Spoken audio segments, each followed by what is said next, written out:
Okay. Hey, y'all. Welcome to the Empty Nest Quest. I have my dear friend and now published author, Anna McArthur, with me today. And we are going to be talking about your new book and all things parenting. So, Hope for Moms is Anna's book. I've got many. Jennifer and I read out of the same copy. So, half the pages are dog-eared. We were doing the Post-it note tabs, and that started feeling overwhelming because there were just too many. So, so I can't wait for everybody to hear about your book. I thought about doing like a bio that I made up about you. Do you want me to? Sure. I can't wait. I can't wait to hear what you're going to say. Well, I was like going to get your real bio off of your book site. Yeah.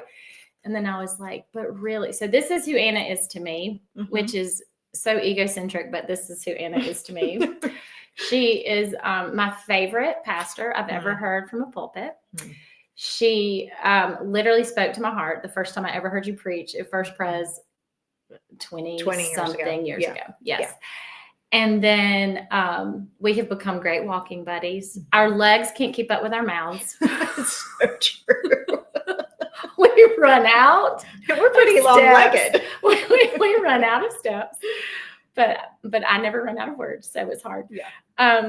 And we have just supported each other kind of from a distance, which has been fun because we're not right in each other's circle. And so it has felt, I just want to encourage our friends out there to find people like we found each other, to be super encouraging and supportive just of you.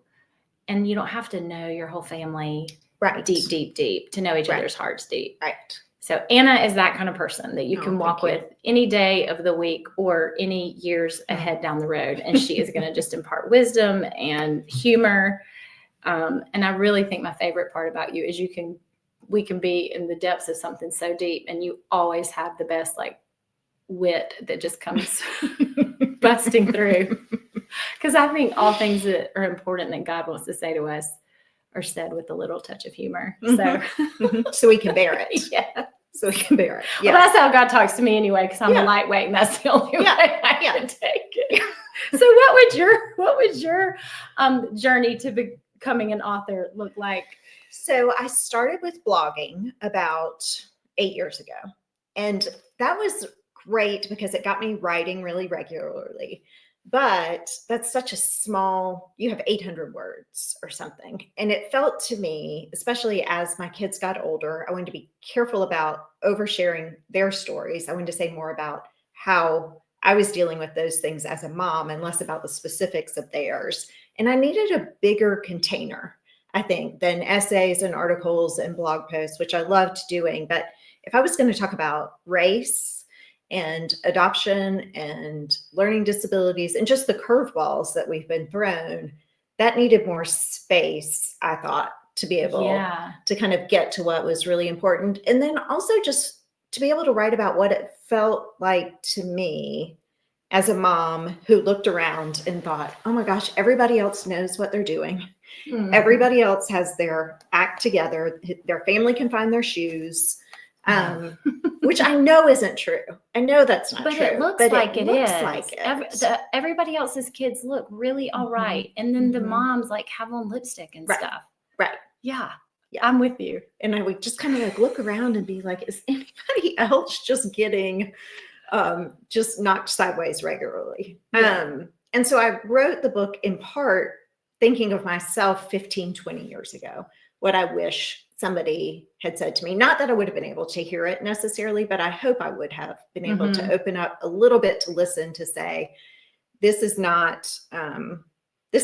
about you, Anna. I mean, these little people that you are raising have their own journeys, and you get to be a part of it. And sometimes they'll need you as a guide, but they aren't walking report cards, which I talk about in the book, that they are not. I think as somebody who went from working in the church to being a stay-at-home mom, I really was insecure and looking for validation that I was doing a good job.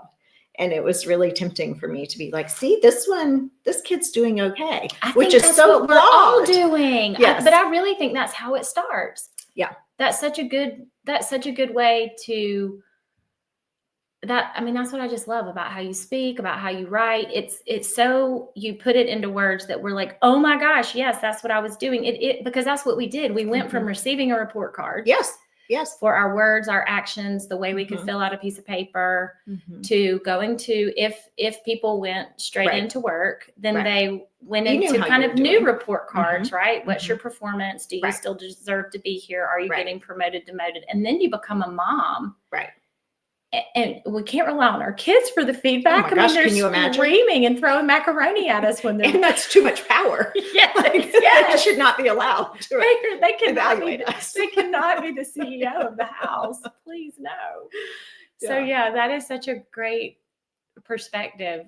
And I do think that we do that at the beginning. And I know some people are probably way wiser and definitely than Anna and I, but I do think that is exactly what happened to me. At the beginning, it felt like my kids were saying to the world whether or not I was doing a good job loving them and caring for them by every little noise they made. Right.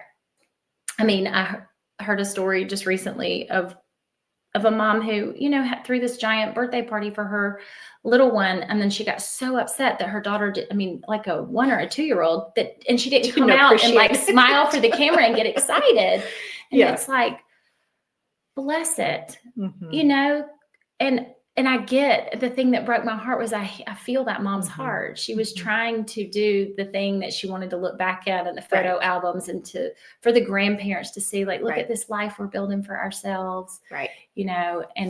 But then forgetting, somehow we slip into a ravine or something when we start going down that track. Yeah. And it's dangerous both ways. If the kids are doing great, then you can end up really smug.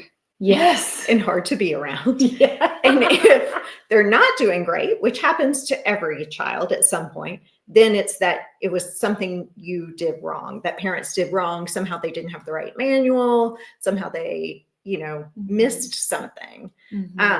So there's no outcome that is good. Right. If that's for the ego of the parent, particularly. Right.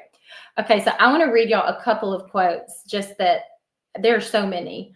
But a couple of the ones early on in the book, you said essentially parenting can feel like a game of whack-a-mole, and it can be really isolating.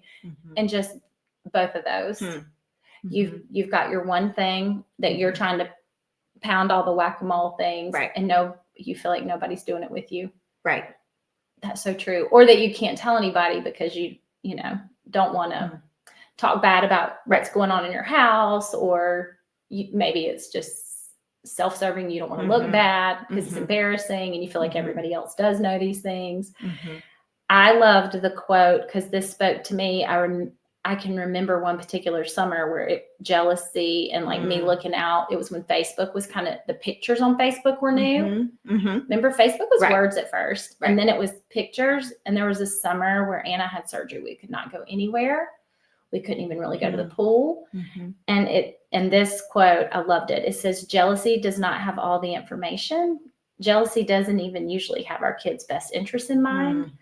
And I was like, right, because I would look at everybody going everywhere for the summer and doing these beautiful things with their families. And I thought, oh my gosh, my kids are turning in potatoes. We're sitting in this house. We can't go anywhere. We can't even go to the pool. They can't even, and I just remember like caving in on myself that summer.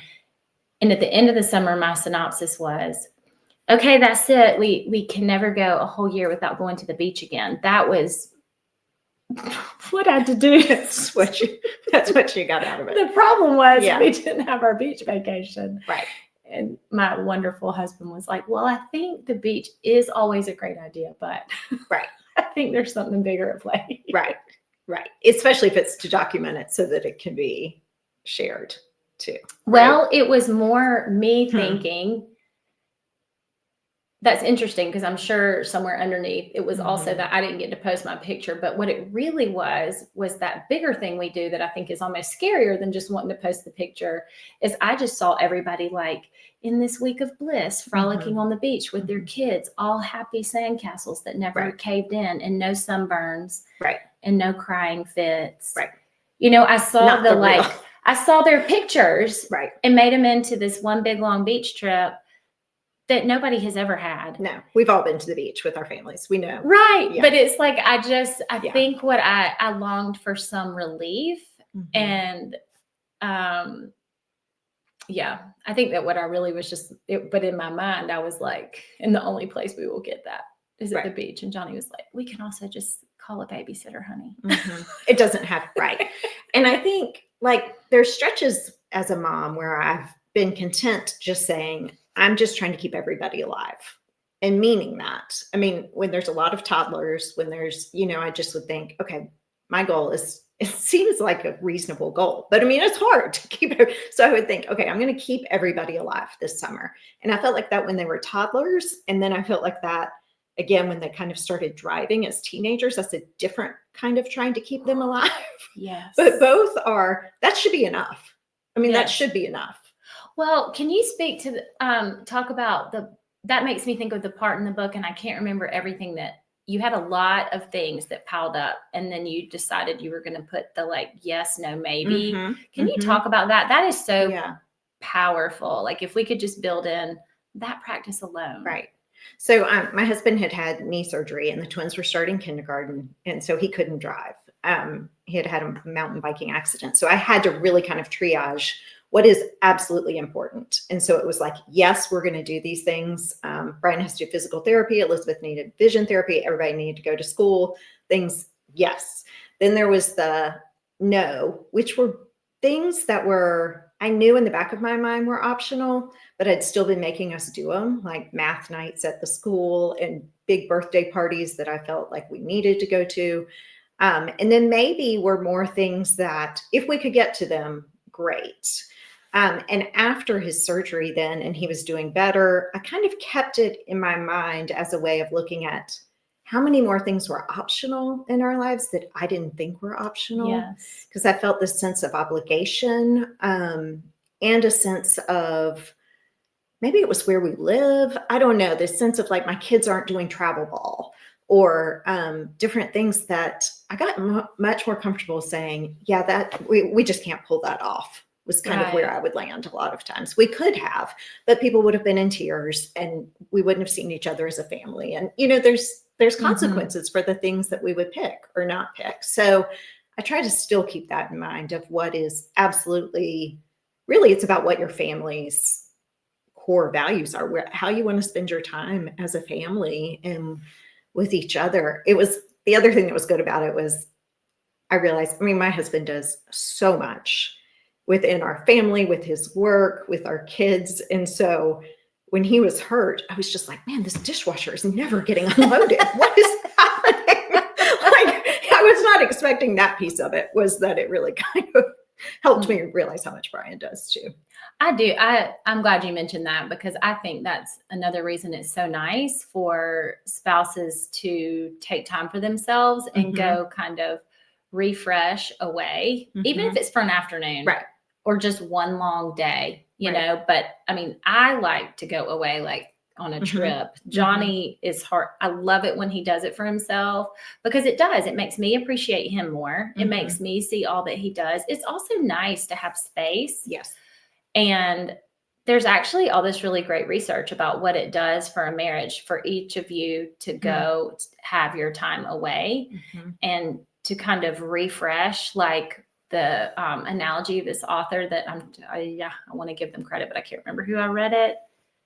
Anyway, maybe that'll come back to me. But he talked about there being, like, if you put two magnets in a drawer that are like, that attract the ones that attract the opposites, they will dull over time because they need separation to keep their, force, their charge. Yes, thank you. Yes. And he was like, we're like that too. And I was like, oh my gosh, I just love a good visual. So I feel like, yes, it's harder when it's something is wrong, because then it's like you're having to take care of your spouse and, oh no, they used to do all this. So then there's all the weird caregiver, craziness that comes in your head. Okay. I do want to back up. I just realized when Anna said the twins that I did not at the beginning say that, Anna is a mother of 4. And then your oldest are what, like 2 years apart? So my oldest are 15 months apart. So they were 1 grade apart. So they're now 22 and 24. So they're out of college. So we kind of have done empty nest with those folks. They're out working in the world. And then we have twins that are now, they just turned 17 last week, that we adopted from the hospital in Charleston when they were babies. So they were preemie twins. And we kind of changed our family in a weekend. We went from 2 to 4. And I write about it in the book, not as so much about their story, because so much of that I'm protective of, but about how it shaped us and how it changed us, because I think we thought we were ready, because it's a transracial adoption, because we saw ourselves as progressive, that we were ready to have African-American twin girls in our house, but it gave us a new lens to look at every situation that we go to, and having to kind of the humbling part of realizing that being progressive is not the same as anti-racist, and that there was some work that we had to do. And that was a hard thing to write about in the book, because it was just vulnerable. It's always hard to write about race, but it's always really important to write about it and to talk about it. And I think for me, there was one editor when I was kind of shopping the book and figuring out who I was going to publish with. And I say in the book, we were approved by social workers. Everybody was excited. We were ready to do this transracially. But I know in hindsight that probably the first Black people to spend the night in our house should not have been our children. That, I hadn't even realized that until we were deep in this, that I thought we had enough diversity in our lives, and we did not. We've had to build it. And one of the editors said, I don't know if you should really I don't know if you should write that. And I was kind of like, but why am I writing this book then, if I'm saying we had it all figured out? Yeah. Well, I think what you're doing is you're putting yourself, which is what I've always loved about you. You're putting yourself to speak into that space that we're all that we tiptoe in. Mm-hmm. And especially now, because we are trying to be I feel like we're all trying to partly be like compassionate and more open-minded, and be sensitive to things we don't understand, someone else's lived experience. Like I'm in a training right now to become a Pilates instructor. And I've been through so many trainings. Mm-hmm. And what is really fascinating is over the years, they're getting more and more, trauma informed, body positive, but not just body positive, body like teaching us to be anti-discriminatory towards each other. Mm-hmm. And that is great. And there is something that, like, as we get into those spaces, that then you start getting nervous when you speak, that you're going to try to say something to reach across the table lovingly, and you're going to actually harm. Right. And then people stop speaking at all, is what I'm seeing right now. Is, yes, there's virtual and negative things and all that. And I hate that too. But I find what makes me sadder are the people that I think really do want to have engaging conversations, and they're afraid because they don't want to, they don't want to flip a table by accident. And so I feel like when you said that, it is edgy to hear you say that, but also to me, again, it's why I love how you speak and you write. It's like, oh, and it just helps us like take that quick look in the mirror and be a little more honest about where we are with things. Yeah. Because it might not be race for somebody. It might be something else, but that is like, ooh, yes, I get it. Yeah. Yeah. When we were talking about spouses going away, one of the things that I was trying to kind of navigate as I was writing was about, there's so much talk about self-care for moms, which is great and super important. But a lot of that is like spa days and bubble baths and girls trips and all of that. And I kind of had a sense as I was writing that all of that is wonderful, but it will not fix if you are not seeing yourself as valued.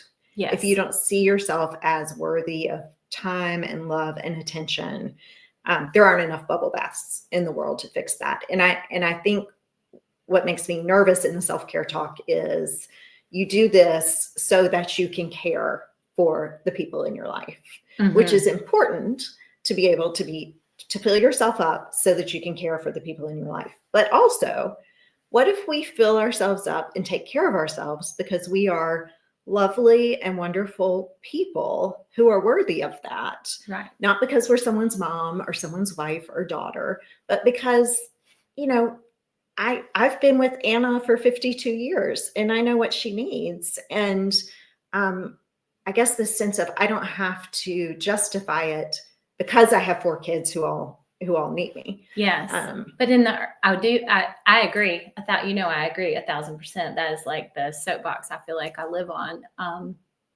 Actually, I will tell y'all that I think it's chapter 10, there's a lot, Anna kind of emphasizes, I am not my kids. And yeah, that's kind of tricky, right? Because you're like, but kind of I am. But I kind of am. I'm not. I think I am. Right. And then I love, because a lot of the work I do is about kind of founded on these 3 principles that I think 100% line up with like the Christian values that we're taught if we grew up in a Christian home. But honestly, I feel like my friends that are from other religious traditions grow up with these same values but there is a yoga sutra, which is just a yoga, kind of a phrase in a yoga book that also talks about these same things. And I'm like, well, of course. But it is about self-awareness and but it's kind of like there isn't a direct translation, and it's bigger than self-awareness. It's about like how deeply can you know yourself so that you can live fully. Right. And once you have figured that out and you turn up the volume on living fully, then you are automatically serving and giving graciously from a full cup, but not, you're not filling up just so that you can. But there is like this, it's more than one prong. And I think we kind of talk about one prong at a time. It's like important to have that relationship with yourself so that you can keep and maintain and develop your relationship with God or whatever you want to call. I mean, that's the name I call, my highest source, but so that you can have that spiritual relationship and the relationship with yourself, which are so interwoven, and then also serve and love and be part of community and family and all the things. But it's like we tend to get real stuck like one of them, and kind of we only go 3 levels out of 100 levels deep or something. So I have all these like fancy therapeutic practices to help people kind of figure out what do I like, but I really love, and I'm just going to keep it now. And Jennifer loved it too. She underlined it too. Anna came up with this sounds fun list. And I love that because I'm always working with my clients on this. And I was taught this in one of my trainings, but this list of we had to come up with 100 things that we just liked to do that just delighted us. But we could not put, so this lady that I trained with, she called it level 1 self-care and level 2 self-care. Level 1 is like stuff that also is like good for you. Right. So yoga, I couldn't put on there. Meditation, I couldn't put on there. I'm like, well, what am I going to put? Right. But it was truly just made me go like, oh, I really love this creamer in my coffee. And I really love to like sit quietly in the morning with no lights on to have my coffee. And it was just these tiny little delights that I started. And then it turned into, oh, maybe I'd want to blah, blah, blah. Right. So I want to hear about your This Sounds Fun list. It was, when I wrote it down because I'm so fun. I make lists. That's how fun I am. I'm like, you know what? I'm going to make a list. But you did it with a cute color marker, right? I did markers. And then it was a real head scratcher. I mean, I was kind of walking around like, what does sound fun to me? Which I would encourage people to kind of regularly check in with themselves and ask where they like to go on vacation, what they like to eat, what sounds fun to them, not what their kids like to eat, where their kids want to go on vacation, what sounds fun to their kids. I mean, we do all of that because we're in this time of, I mean, they do need us. That is part of what we do for our families. But if we kind of get erased in that, and I was getting a little bit erased. Watching my kids do their things had become too much of a hobby for me. So I made this list. That sounds fun. And I landed, it's so random. It's so not like what a 48-year-old or however it was to be like, you know what I'm going to do? So I started taking horseback riding lessons. I love it. And it is so fun. And I love it so much. And my family is not invited because what I said was, okay, I'm going to start doing this. I found a barn. I rode some as a kid and did it on vacation, but I am not a horsewoman.